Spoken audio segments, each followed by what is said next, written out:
आताच सन्माननीय राज ठाकरे यांचं भाषण संपलं आणि ते निघाले. शेतकरी कामगार पक्षाच्या आजच्या मेळाव्याला या मंचावर जवळजवळ महाराष्ट्रातल्या सर्व प्रमुख पक्षांचे नेते उपस्थित आहेत.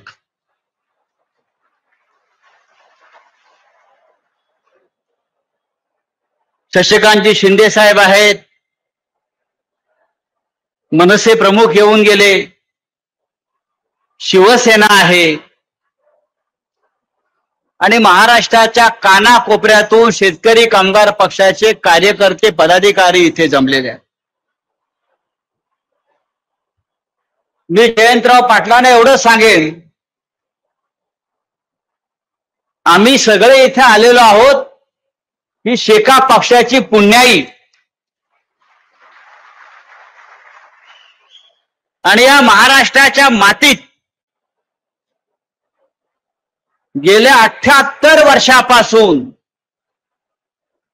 शेतकरी कष्टकरी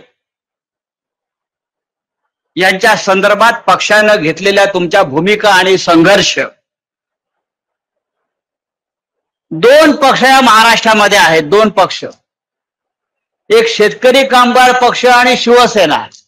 त्यांना संघर्ष केल्याशिवाय काही मिळालंच नाही. आमच्या वाट्याला सतत संघर्ष. असं वाटतं आता कुठे बरेच दिवस येत आहेत की कोणीतरी मध्ये येतं आणि तुकडे करून जात.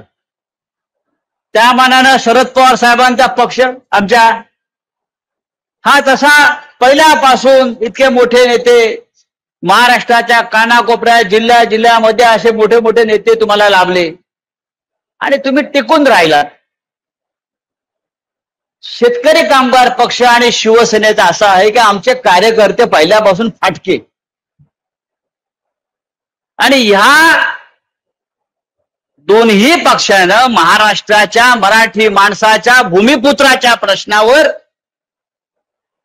सातत्यानं लढे दिले. हे इथे पाहायला पाहिजे. हे जे फोटो लावलेले आहेत, एकेकाळी हे आमचे हिरो होते सगळे. आम्ही ज्या अनेक गोष्टी राजकारणामध्ये समाजकारणामध्ये आम्ही शिकलो त्याच्यामध्ये हे सगळे शेका पक्षानं निर्माण केलेलं हे नेतृत्व, आधी केशवराव धोंडग्यांपासून उद्धवराव पाटील असतील, आमच्या अलिबागचे दत्ता पाटील, प्रभाकर पाटील, सगळे भाऊसाहेब राऊत ही नावं घ्या तुम्ही. एकेकाळी या महाराष्ट्राचं नेतृत्व जे आहे ते ह्या लोकांनी केलेलं नेतृत्व आहे. हा शेतकरी कामगार पक्ष आहे.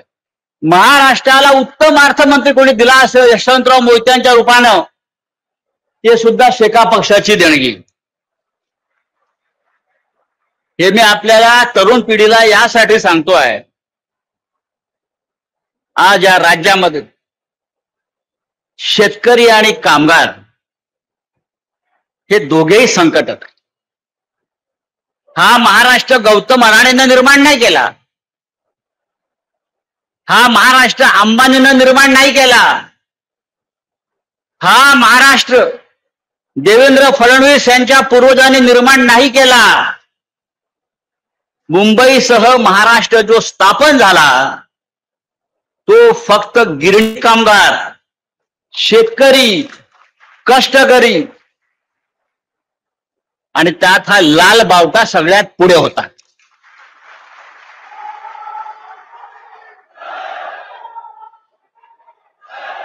हा लाल बावटा स्वातंत्र्याच्या लढ्यामध्ये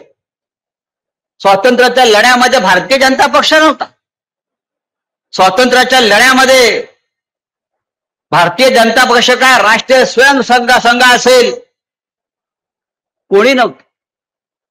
महाराष्ट्राच्या लढ्यामध्ये comrade Shripad Amrit Dange, comrade Annabhau Sathe, comrade Amar Shaikh, comrade Gangadhar Reddy, comrade N D. Patil, किती नावं घ्यायची, अहिल्या रांगडेकर, अख्खा रायगड जिल्ह्यातला शेतकरी कष्टकरी समाज हा महाराष्ट्राच्या लढ्यामध्ये होता सगळ्यांबरोबर. म्हणून हा महाराष्ट्र आज देवेंद्र फडणवीसला भोगता येतो आहे. माझं आणि शेतकरी पक्षाचं नातं आहे. मी रायगड जिल्ह्यातला आहे. ज्या जिल्ह्यामध्ये हा पक्ष सर्वाधिक रुजला त्या जिल्ह्यामध्ये माझा जन्म झाला. त्या तालुक्यामध्ये माझं शिक्षण झालं. अजूनही मी त्या गावाला जातो आणि त्या माझ्या जन्मापासून मी पाहतोय तिथे शेतकरी कामगार पक्ष, त्यांचे कार्यकर्ते आणि आता चित्रलेखापर्यंत मी नेहमी सगळ्यांची माहिती घेत असतो की तालुक्यामध्ये शेतकरी कामगार पक्षाचं काय चाललंय. तेव्हा मित्रांनो, मी इतकंच सांगेन, हा शेतकरी आणि कामगार वर्ग जोपर्यंत महाराष्ट्रामध्ये आपण टिकवून ठेवू तोपर्यंत हा महाराष्ट्र आपल्या हातामध्ये राहील. आणि आजच्या सरकारला तेच नको आहे. आपण लढणारे आहोत. शेतकरी लढतो, कामगार लढतो, तो जीवाची पर्वा करत नाही, तो स्वाभिमानी आहे. पण आज गेल्या 5 महिन्यामध्ये या महाराष्ट्रामध्ये 550 शेतकऱ्यांनी आत्महत्या केल्या. काय करतोय आपण? काय करतो हे शेतकऱ्यांसाठी, कष्टकऱ्यांसाठी आम्ही आवाज उठवतोय, बोलतोय. विधानसभेत, लोकसभेत, राज्यसभेत आमचा आवाज बंद करण्याचा प्रयत्न होतो. आता तर तुम्ही हातामध्ये लाल बावटा घेतलात. मग अशी राज ठाकरे साहेबांनी सांगितलं, लाल बावटा घेतला की तुम्हाला नक्षलवादी ठरवून तुरुंगात टाकलं जाईल, अशा प्रकारचा कायदा आणला.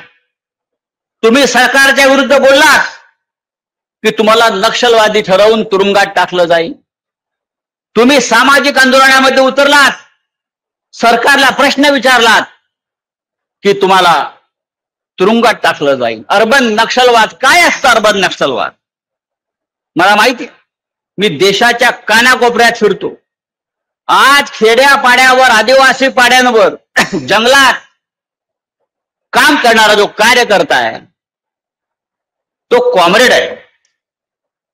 तो हातात लाल बावट्या घेऊन काम करतो. मी झारखंड, छत्तीसगड सगळ्या जंगलात जाऊन पाहत असतो. मी त्याला तुम्ही अर्बन नक्षल ठरवून तुरुंगात टाकणार. उद्या शेतकरी कामगार पक्षाच्या कार्यकर्त्यावर सुद्धा हे वेळ येऊ शकते. तुम्ही कष्टकऱ्यांचे प्रश्न उचलता म्हणजे तुम्ही देशद्रोही आहात. तुम्ही कामगारांचे प्रश्न उचलताय, तुम्ही राष्ट्रद्रोही आहात. पण नरेंद्र मोदी हा राष्ट्रद्रोही नाही. देश विकला अंबानीला. लाडक्या उद्योगपतींना अख्खी मुंबई विकली आणि हे लोण आता नवी मुंबई, 3री मुंबईपर्यंत आलेलं आहे. आपल्याला सावध राहिलं पाहिजे. आपल्यातला लढण्याचा जो बाणा आहे तो आपल्याला संपवता कामा नये. या महाराष्ट्राचं राजकारण मराठी माणसाच्या हातातच राहिलं पाहिजे. यासाठी आपण आता एकत्र आलं पाहिजे. राज ठाकरे, उद्धव ठाकरे एकत्र आले, अख्ख्या महाराष्ट्राला त्याचा आनंद झाला. पण फक्त राज ठाकरे, उद्धव ठाकरे एकत्र येऊन चालणार नाही. त्यांच्या बरोबर सगळ्या या संघटना मराठी माणसासाठी, कष्टकऱ्यांसाठी काम करणाऱ्या एकत्र आल्या पाहिजेत. तर या महाराष्ट्रावर मराठी माणसाचा अधिकार आणि हक्क राहील. अनेक प्रश्न या महाराष्ट्रामध्ये आहेत. शेतकरी कामगार पक्षाला निवडणुकीमध्ये यश मिळालं नाही. शिवसेनेला यश मोठ्या प्रमाणात मिळालं नाही. राष्ट्रवादी काँग्रेस पक्षाला शरद पवारांसारखा नेता असताना यश मिळालं नाही. त्यामागची कारणं वेगळी आहेत. पण निवडणुकीमध्ये यश मिळालं नाही म्हणून खचून जाता कामा नये. तर पुढल्या लढाईसाठी आपण सज्ज राहिला पाहिजे. त्यालाच लढवय्या, या महाराष्ट्राचा लढवय्या बाणा आणि मराठी माणसाचा बाणा म्हणतात. खचून कसले जात आहे. निवडणूक आज येतील, उद्या परत जात. पण आपल्याला या महाराष्ट्राचं नेतृत्व आपल्या हातात घेण्यासाठी आपल्याला कंबर कसून उभं राहावं लागेल. आणि आजच्या या मेळाव्याचं, शेतकरी कामगार पक्षाच्या मेळाव्याचं महत्व हेच. मी दिल्लीमध्ये 25 वर्ष आहे. आजही महाराष्ट्राचा रुबाब आहे दिल्लीमध्ये. आजही मराठी माणूस म्हटला, मराठी खासदार म्हटला की लोक दचकतात. याचं कारण हा महाराष्ट्र स्वाभिमानी आहे. हा महाराष्ट्र कधी झुकला नाही, हा महाराष्ट्र कधी वाकला नाही. आणि खास करून जे रायगड जिल्ह्यातून आलेले हे कार्यकर्ते आहेत त्यांना माहिती आहे रायगड जिल्हा म्हणजे काय. पण आज एक धोका रायगड जिल्ह्यात दिसतोय, जो मगाशी सन्माननीय राज ठाकरे यांनी सांगितला. जसे उद्योग वाढतायत, औद्योगिकरण होत आहे, तसा आपला शेतकऱ्याची पिछेहाट होते. कामगार वर्ग बाहेर येतो, मराठी संस्कृतीवरती आक्रमण होत आहे. यासाठी शेतकरी कामगार पक्षानं पुढाकार घेतला पाहिजे. मी जयंतरावांना सांगेन, जयंत भाईंना सांगेन, जयंत भाई शिवसेनेच्या आणि आपली विचारसरणी एक आहे. आपण भूमिपुत्रांसाठी लढणारे लोक आहोत. मराठी हा आपला आत्मा आहे.